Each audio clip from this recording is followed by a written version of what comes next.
Thank you, Mike.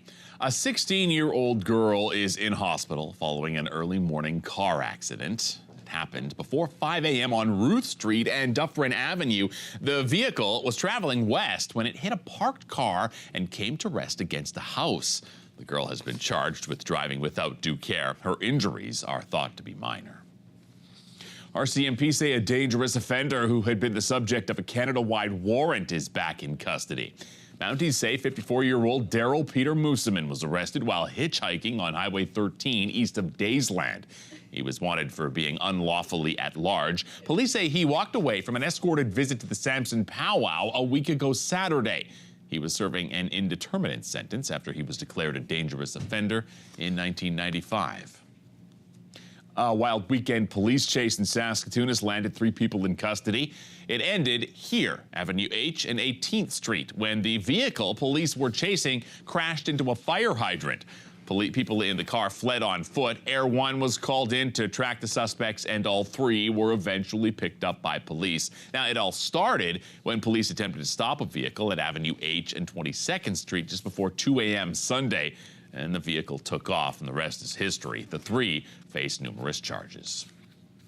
Well, it used to be a summer tradition in Saskatoon, going on 30 years, but the Louis Riel Relay was canceled back in 2000. Now, 16 years later, the relay has returned, and now it's in Batoche. Jules Knox was there, tells us why it is so important to Saskatchewan and its history. Let's go, guys! Fire! It's a race rooted in traditions.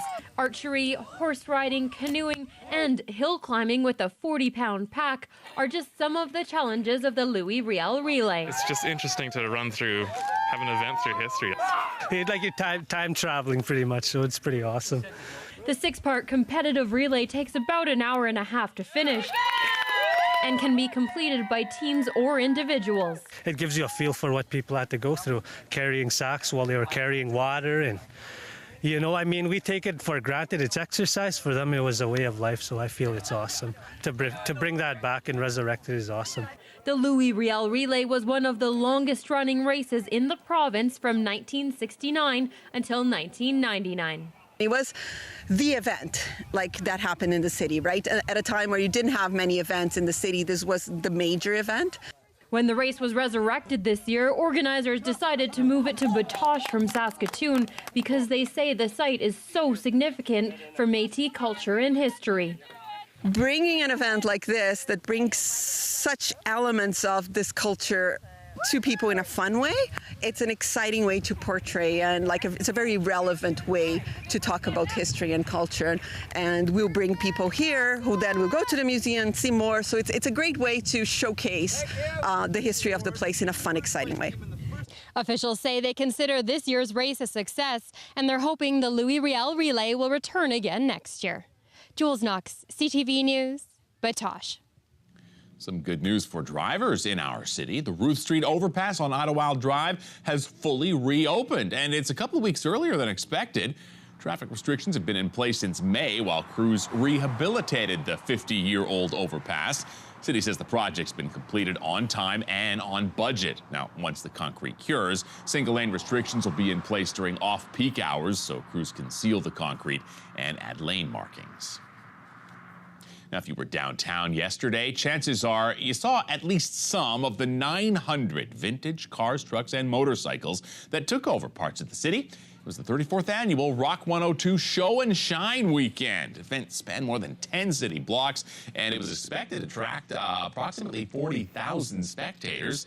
Classic vehicles involved in the show, they had to be made before 1996 to qualify. And speaking of classic cars, Saskatchewan's premier is taking on the image of the outlaw cowboy.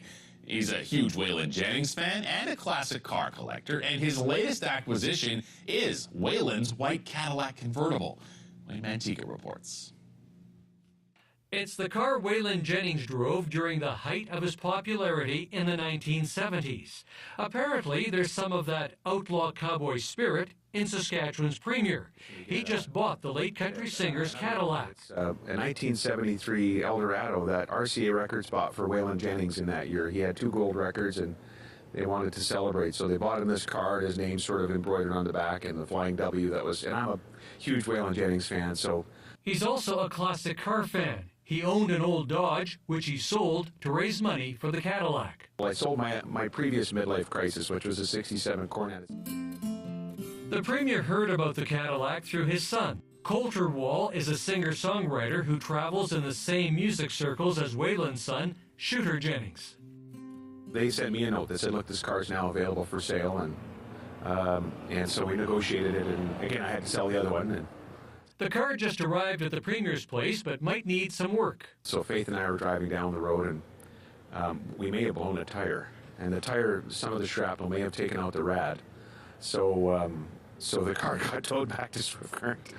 Once it's fixed, the Premier plans to go on the car show circuit. But it's Waylon Jennings' car. It's kind of an outlaw car. I think it's got a bit of an attitude. We'll get it fixed up and we'll have it out for people to look at. It's the Waylon Jennings' Cadillac is now in Saskatchewan. Saskatchewan's Premier has already restored a Shelby Mustang as a charity fundraiser, and he's working on a Dodge Charger. Soon he'll be cruising in a white Cadillac, just like Waylon, Willie, and the boys once did. Wayne Mantica, CTV News, Regina. It is back to school for Liberal cabinet ministers, but there are no frat parties to report. We have a very busy fall ahead of us, and this is an opportunity to gather together, to focus on the kinds of work we're going to be needing to do. The Prime Minister and his federal Liberal ministers are bunking up at Laurentian University in Sudbury. They're staying at the student residence. It's a big difference from the previous two cabinet retreats, which were at posh resorts, costing taxpayers nearly $500,000. The retreat wraps up later today with a barbecue. And the Rio Games also wrapping up last night with a final party in Brazil. Olympians and fans said goodbye during the closing ceremonies, extinguishing the Olympic flame. Canada won 22 medals at the Games, tying the most medals won at a non-boycotted Summer Games. Of course, Penny Oleksiak was named the flag bearer for the closing ceremony after winning 4 medals. Tokyo hosts the next Summer Games in 2020. All right, let's head up Highway 11 now, see what our colleagues in Prince Albert are working on to start this week. Jules Knox is with us. Good morning, Jules. Good morning, Jeremy. We've got a busy week ahead of us here. It starts out on our noon show today when we learn about the Fit Life program that's being held at the Alfred Jenkins Center. It's put on by the Parkland Health Region, and its goal is to help people mitigate their risk factors such as high blood pressure, cholesterol, diabetes management, that kind of thing. And so we'll learn all about it and how people can get involved if they're interested. We'll also take a look at back to school. Now, of course, students are busy getting ready back to school. That shopping is out there. Those sales are on. But what about teachers? We'll have a look at what teachers often have to fork out as out of their pocket costs and what it really costs them in order for them to get back to school and for their classrooms to get ready. Also, today we'll be looking at a couple. Now, some couples as they retire, they buy a camper and then they drive across the country. Well, one couple in Prince Albert has bought a camper and turned it into a food truck. Now, food trucks aren't that common around